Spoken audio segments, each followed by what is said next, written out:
Hoy nos adentramos en la historia de Eladio Carrión, una figura que está redefiniendo el trap y el rap en español. Y para esta inmersión, pues nada mejor que el documental Eladio Carrión, de Puerto Rico al mundo. Una mirada fascinante a su vida y su ascenso en la escena musical urbana. Exacto, desentrañar cómo Eladio Carrión ha creado un sonido propio, cómo le han influenciado diferentes artistas y por supuesto su impacto en la escena actual. Y para ello nos centraremos en los momentos clave que lo llevaron a ser quien es. Nos vamos a enfocar especialmente en los dos primeros capítulos del documental, los inicios, que abarca desde 1994 hasta 2016, y luego el boom del trap entre 2017 y 2019. Empecemos entonces por esos primeros años. Eladio Carrión nació en Hormigueros, Puerto Rico, el 26 de noviembre de 1994. ¿Qué nos cuenta el documental sobre su familia y sus años de formación? Bueno, el documental nos lleva a sus raíces, Hormigueros. No se adentra mucho en su dinámica familiar, pero sí que establece un paralelismo entre su educación y la disciplina que luego mostraría en su carrera musical. Por ejemplo, su pasión por el baloncesto. Sí, esa parte me llamó mucho la atención. El documental muestra cómo el baloncesto no solo fue un hobby, sino que parece que le inculcó una ética de trabajo, una constancia que después aplicó a la música. Es curioso cómo una disciplina aparentemente ajena puede influir tanto en un artista. Totalmente.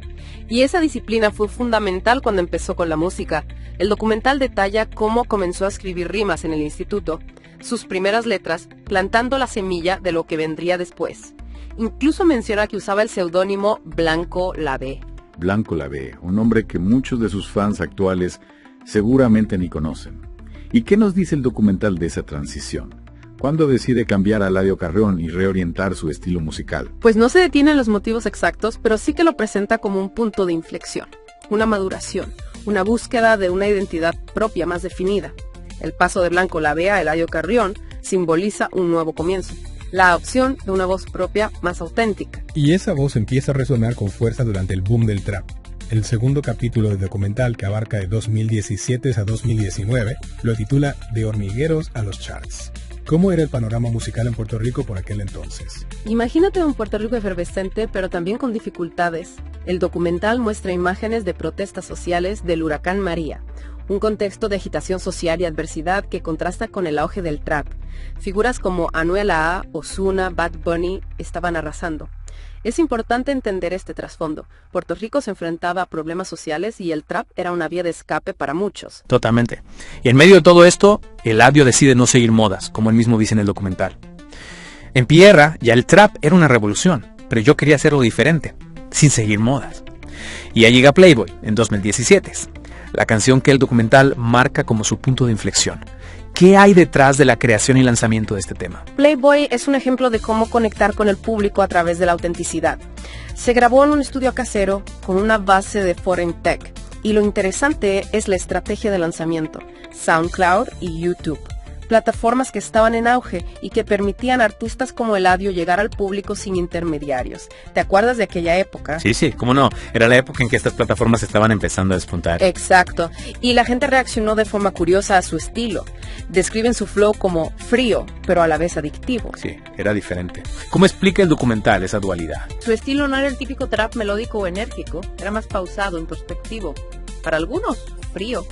Pero esa cadencia, junto a las letras y la atmósfera sonora, creaban una fascinación, un magnetismo que te atrapaba. Y el documental recoge una frase de Foreign Tech muy interesante. Dice que la voz de Eladio cortaba como un cuchillo. Era diferente. Una cualidad que lo marcó desde el principio. ¿Qué otros momentos importantes de 2018 destaca el documental? 2018 fue clave por las colaboraciones. Me acostumbré con Luar Laver, fue un bombazo. Entró en playlists importantes de Spotify, lo que le dio muchísima visibilidad. Una canción que lo catapultó. Y luego está la conexión con Argentina, su encuentro con Duki y la grabación de Tumbando el Club, remix. ¿Cómo surgió esa relación? Pues se conocieron en el backstage de un evento en Argentina. Conexión instantánea. Tumbando el Club remix fue un antes y un después. Unió a dos artistas en ascenso con estilos que se complementaban, expandiendo su alcance y demostrando que la música no tiene fronteras. Es increíble cómo esas colaboraciones fueron tan importantes. Y el documental incluye imágenes de archivo de esa época. Sí, vídeos de sus primeros conciertos. Pequeñas audiencias, pero entregadísimas. Coreando sus letras, ya se veía su potencial. Y también mensajes de fans en Twitter. La expectación que generaba era evidente. Llegamos a 2019, el año de Soft Boys. cómo se gestó este proyecto y qué impacto tuvo. Sauce Boys se grabó en Miami con productores como Hydro y Kido Toto. El documental destaca la ambición de Eladio. El videoclip de Kemba Walker fue un éxito, superó el 1.000.000 de visitas. No solo aumentó su visibilidad, sino que validó su propuesta. Y Eladio reflexiona sobre esa época en el documental. Dice, ahí entendí que el trap no era solo música, era una cultura, y yo quería ser su voz. Una frase que define su conexión con el movimiento.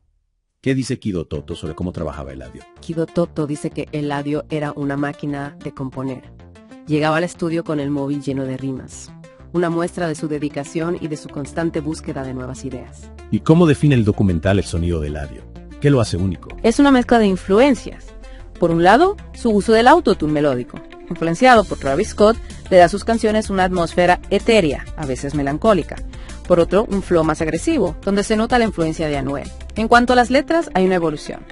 Pasa de hablar de fiestas a temas más introspectivos, como en Cuando perreabas. Una dualidad muy interesante, pero el éxito también trajo desafíos. El documental habla del precio del éxito. ¿A qué presiones se enfrentó? La presión por mantenerse relevante en un género tan cambiante como el trap.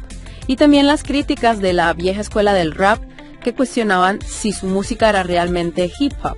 Muchos no veían el autotune o las temáticas que trataba como auténtico rap. Y ante esas críticas, Eladio respondía con contundencia. Yo no canto para los que no me entienden. ¿Qué nos dice eso de su visión?